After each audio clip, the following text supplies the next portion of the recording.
Headline edition, July 8, 1947. The Army Air Forces has announced that a flying disc has been found and is now in the possession of the Army. Army officers say the missile found... Welcome to the Shadowland radio show, an exploration into the furthest reaches of the unknown.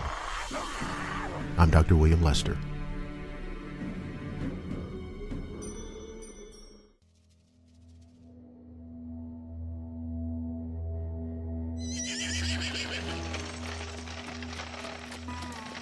Dead Man's Hole is located near Oak Grove, California, and was a stop of the Butterfield stage line. When the line was established, it ran right by a sparkling waterhole. The stage often stopped there to refresh men and horses before continuing their trip.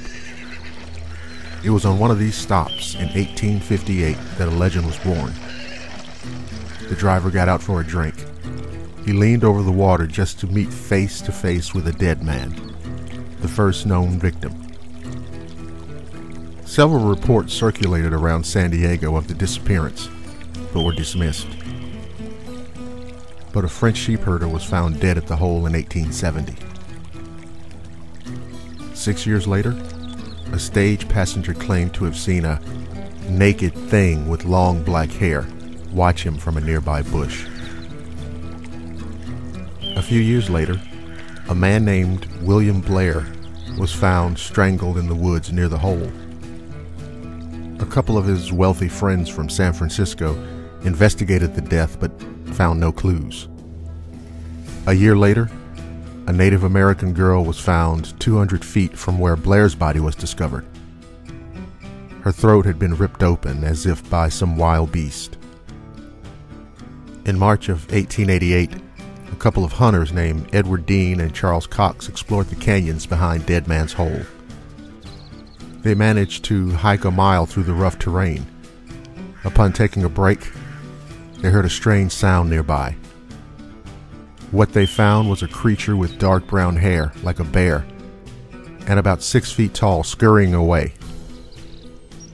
The hunters began to follow it, but decided to stop it in its tracks by firing a shot in the air. The beast turned to reveal its wolf-like face. It started climbing the canyon wall to a cave opening. Cox fired again, killing the creature. Stories in the newspapers ran wild. One article claimed that the animal was the result of a cross between a man and some kind of carnivorous beast. James Jasper reported in the San Diego newspaper that the monster's body was being taken to San Diego to be put on exhibit the next day. However, there weren't any further reports after the 1888 article concerning the beast. Was the monster revealed to the world, or did it just disappear in transit? Here's a question to consider. Why weren't there any more articles about the monster of Dead Man's Hole? Perhaps the truth lies more in logic rather than conspiracy. It may have something to do with the date James Jasper's article was published, on April 1st, 1888. Something or someone was killing people at Dead Man's Hole over a 30-year period, as reported. Who knows how many before 1858?